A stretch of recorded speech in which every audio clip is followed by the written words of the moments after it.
Previously on the Vampire Diaries, Enzo discovered that it was Damon who killed his girlfriend. Unable to accept the truth, he turned off his humanity and was ultimately killed by Stefan. After being possessed by the Travelers, Tyler learned that they planned to use the blood of the doppelgangers to break the witch's curse. Stefan and Elena were captured by Marcos, and their blood was drained. But they were later rescued by Maria, a member of the Travelers.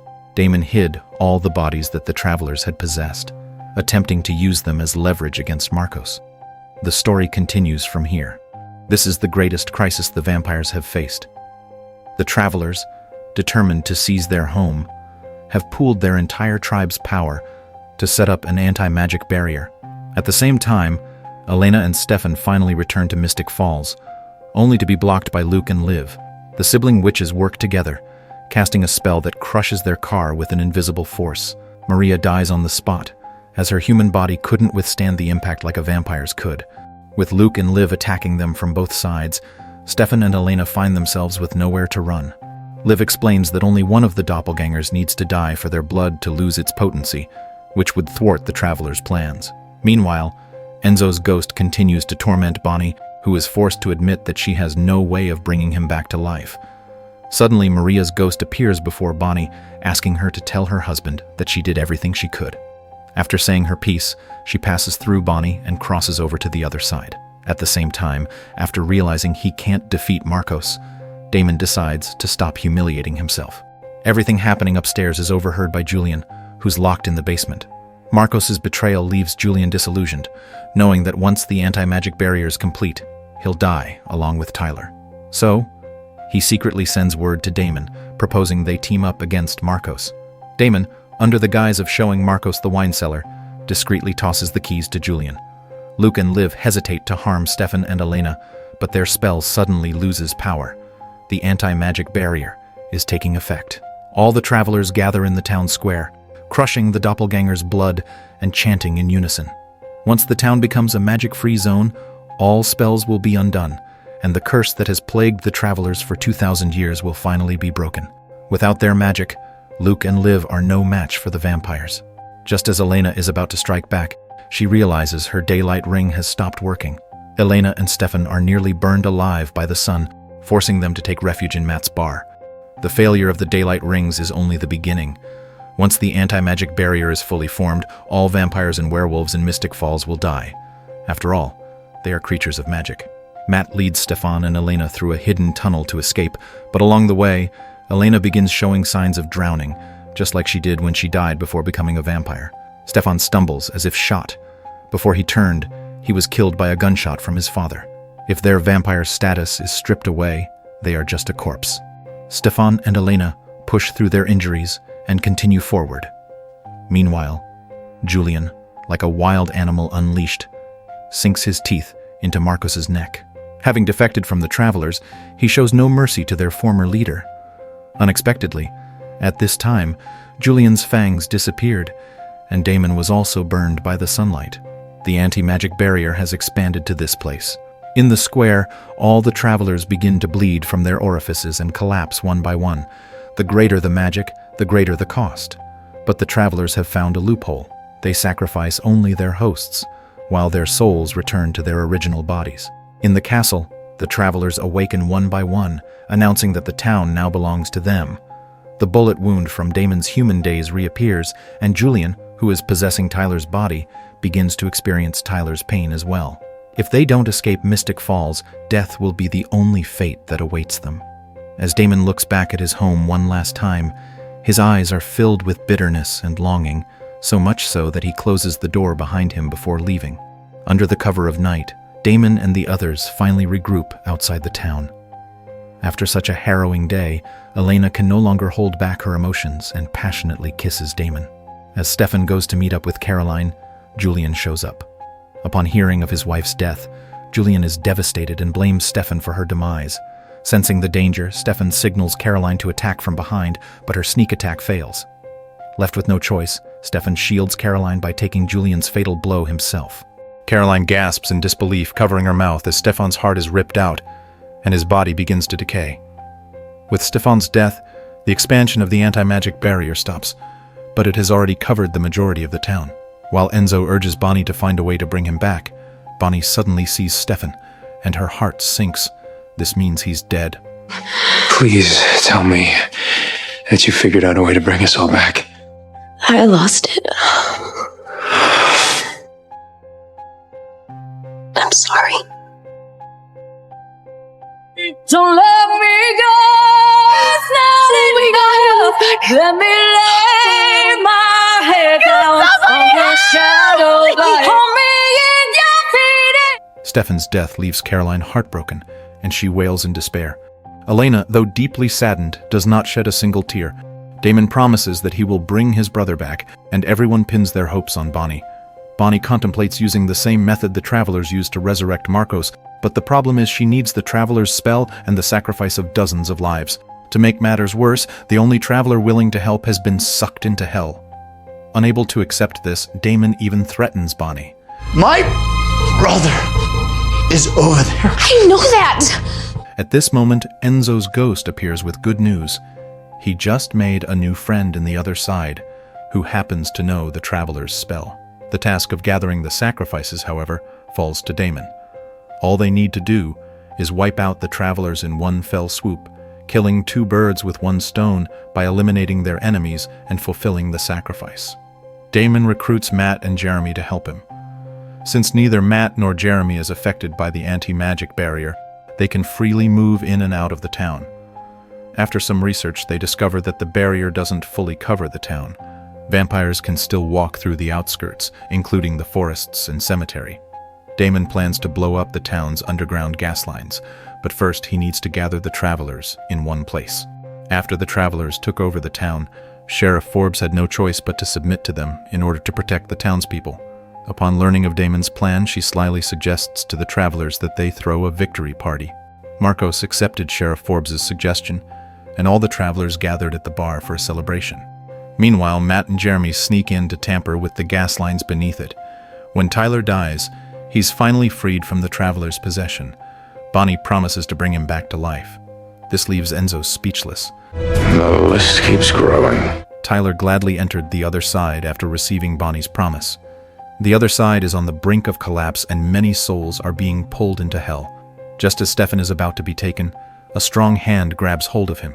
Even as a ghost, Lexi is still saving Stefan. Bonnie keeps urging Enzo to bring the person who knows the spell, and with confidence, Enzo reveals that the person has already arrived. Stefan. Not exactly. Bonnie, meet the traveler with our one-way ticket out of here. It's Silas, who's willing to provide the spell, but only if he's included in the resurrection list. Despite her personal vendetta against Silas for killing her father, Bonnie agrees to his terms for the sake of saving her friends. With the spell in hand and the plan to sacrifice the travelers underway, the only thing they're missing now is a witch to cast it. Not far from town, Luke and Liv are ambushed by Elena and Caroline. In fact, the Gemini Coven wasn't afraid of them, but their guilt put them at a disadvantage. In an effort to force Liv into helping with the spell, Caroline kills Luke. Now, if Liv wants to bring her brother back, she has no choice but to cooperate fully. Everyone arranged to gather at the cemetery. After Elena brings Liv over, she can't help but wonder who the traveler willing to provide the spell is. Silas is eagerly anticipating Elena's reaction when she finds out the truth. Bonnie, however, doesn't indulge Silas in the slightest. Someone is needed to set off the explosion, and since Bonnie can resurrect him afterward, Damon volunteers to be the spark. At first, Elena is adamantly against it, but someone has to do it, and eventually, she respects Damon's decision. With the spell handed off to Liv, everything seems ready. But just then, the other side is hit with another fierce windstorm.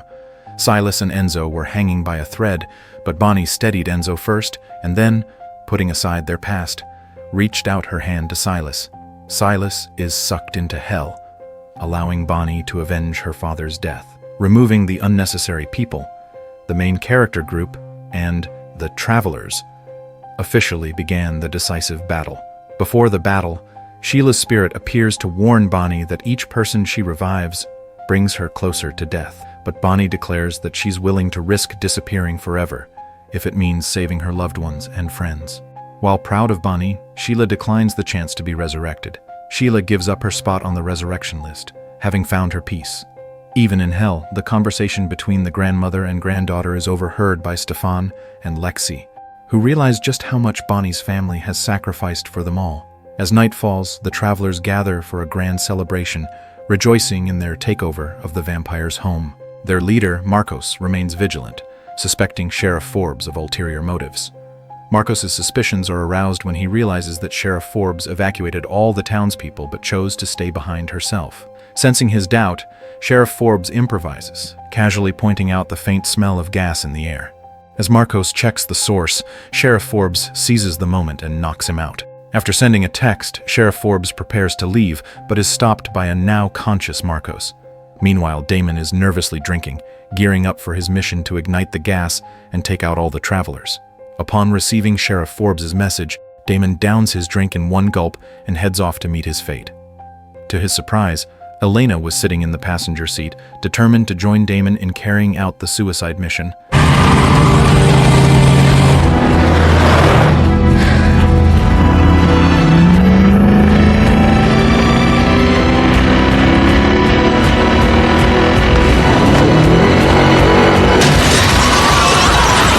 Their shared resolve to die together is undeniably romantic, but it adds to the burden Bonnie must bear. With a massive explosion, the travelers are wiped out, and their deaths provide the necessary sacrifices for Liv's resurrection spell. All the travelers' spirits came to Bonnie. Marcos issued a harsh warning, vowing that he would return. One by one, the spirits passed through Bonnie's body into the other side, causing her to scream in pain. Elena and Damon's spirits arrive as well. Bonnie reminds them that once they cross into the other side, they'll be randomly transported elsewhere. They need to return to her quickly and pass through again if they want to be resurrected. Upon entering the other side, Elena runs into Alaric, who tells her to hurry back to Bonnie, promising to find Damon himself. Damon was transported to where Sheriff Forbes was, and when he saw that she was critically injured, he chose to stay and save her. Friendly advice. When you finally get the girl, don't blow her up. Meanwhile, the others arrive at Bonnie's side, with Liv struggling to maintain the resurrection spell. Time is of the essence.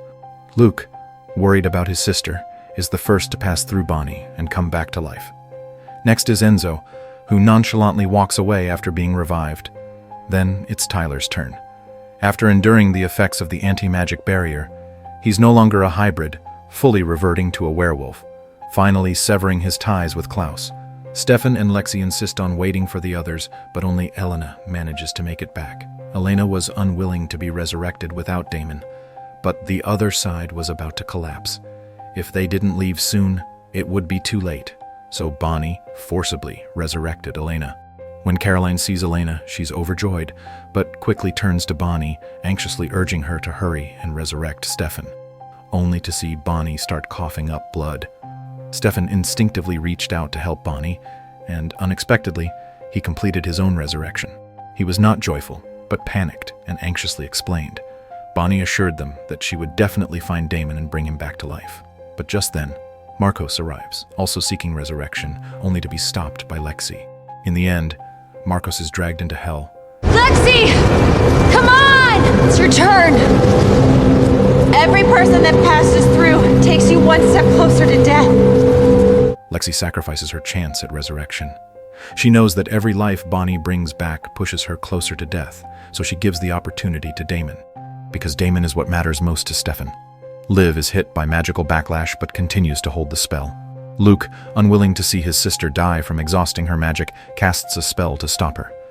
Meanwhile, Damon and Alaric finally arrive. Bonnie revives Alaric first, but just as she reaches out to touch Damon, Luke successfully severs the resurrection pathway. Well, would you look at that? Elena and Bonnie immediately rush into the tomb, only to find that Luke and Liv have already fled. Unable to accept this, Elena breaks down in tears. Bonnie tries to comfort her, telling her that Damon is still right here. Neither Lexi nor Damon were revived, leaving Stefan feeling guilty. Caroline quietly stays by his side. The most heartbreaking distance in the world is the divide between life and death. Damon is standing right in front of Elena, but she can neither see nor hear him. With everything settled, Bonnie finally confesses to Jeremy that as the anchor to the other side, she will die when it collapses completely. Jeremy's voice catches, as if he's lost his soul. He's gone. As wings fly for the rest of our lives go down. Everyone gathers at the cemetery to say their goodbyes to Bonnie and Damon. At that moment, the other side completely collapsed. Damon went to Bonnie's side, and hand in hand, they faced the end together. I just wanna be by your side. Do you think it'll hurt? I don't know. 4 months have passed since the war between the vampires and the travelers, and Mystic Falls remains under the anti-magic barrier. The vampires are exiled from their home, and the college campus has become their new base of operations. Elena has chosen to major in medicine, which makes it easier for her to steal blood bags. Here's the bedpan you need to know about today. Since Alaric's resurrection, he's compelled the dean and secured a job as a professor. Tyler has returned to his human form. He's neither a hybrid nor a werewolf anymore. But the curse will be reactivated if he ever directly or indirectly causes someone's death. Caroline often has picnics with her mother at the town's border. Sheriff Forbes gets a call about 2 more people being attacked by a vampire, leaving Caroline confused. Vampires can't enter Mystic Falls. Sheriff Forbes suspects there's a vampire serial killer lurking around the borders. Matt and Jeremy aren't affected by the barrier, but their lives have taken very different paths. Matt has joined the militia and trains diligently every day. Jeremy, on the other hand, spends his time chasing girls and playing video games, a far cry from his days as a vampire hunter. You're not much of anything anymore. Stefan had been missing for 4 months, traveling the world in search of witches to bring his brother back to life. However, repeated disappointment left him disheartened. In the end, he took a job at an auto repair shop and casually moved in with a woman to pass the time. Even when the boss berates him, Stefan just silently endures. After Damon and Bonnie died, they each found their own ways of coping with the loss. Anyway, that was my day. How was yours? Can we go back to the part where Rick came back to life to be a college professor? The truth is, the Damon that Elena sees in front of her is nothing more than a hallucination caused by medication. Back when Luke saw how deeply Elena was grieving, he felt guilty and concocted a potion that would induce hallucinations. However, Elena became increasingly dependent on the drug, constantly asking Luke to increase the dosage. The potion's side effect is bloodlust, and Elena often drinks blood in the middle of class, much to Alaric's disapproval. He secretly whispers to Elena to restrain herself. Alaric, meanwhile, is doing everything he can to prevent Tyler from triggering the werewolf curse again, acting as the caretaker for everyone. At a party, Alaric meets Joe from the med school. They hit it off immediately, but after being single for so long, Alaric feels awkward and unsure how to handle Joe's enthusiasm. Okay, so when I lost my human nature, I also lost my game. Elena drove around, spending time with the imagined Damon, but in reality, she was talking to herself the entire time. She comes across a girl stranded with a broken-down car.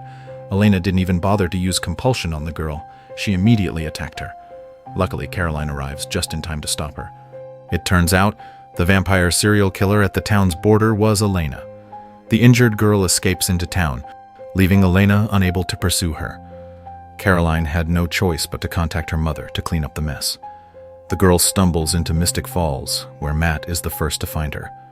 To protect Elena, Matt lies, claiming it was an animal attack. With Sheriff Forbes' help, Matt brings the girl to the town's border, where Caroline erases her memory. Meanwhile, Elena finally reaches Stefan on the phone. Stefan tells her he's given up on searching for Damon, having accepted that his brother is truly dead. Elena's last bit of hope is shattered. It's time for you to say goodbye to. Devastated, Elena returns to the cemetery, where she takes the hallucination-inducing drug one last time. She wants to say goodbye to Damon, even if he's just an illusion. I love you. I have to let go. When it's cold. Caroline has been trying to call Stefan, but he never picks up. Still, she leaves him voicemails, pouring out her feelings of longing and frustration. Stefan is willing to answer Elena's call, but dares not face Caroline. Stefan learned about everyone's situation from Caroline's voicemails. Without Damon and Bonnie, the group has drifted apart, each person licking their wounds alone. Elena turns to Alaric, begging him to compel her to forget every memory of Damon. It was the only way she could escape the pain, stop relying on the drugs, and avoid hurting others. Alaric was equivalent to an original-level vampire, so he naturally had the ability to do this. The scene shifts, and Damon is skillfully making breakfast, looking like he's living a very comfortable life. Every day I tell you I hate that. And every day I do it anyway. So, where exactly are Damon and Bonnie? If you're curious, follow me and I'll take you deeper into the Vampire Diaries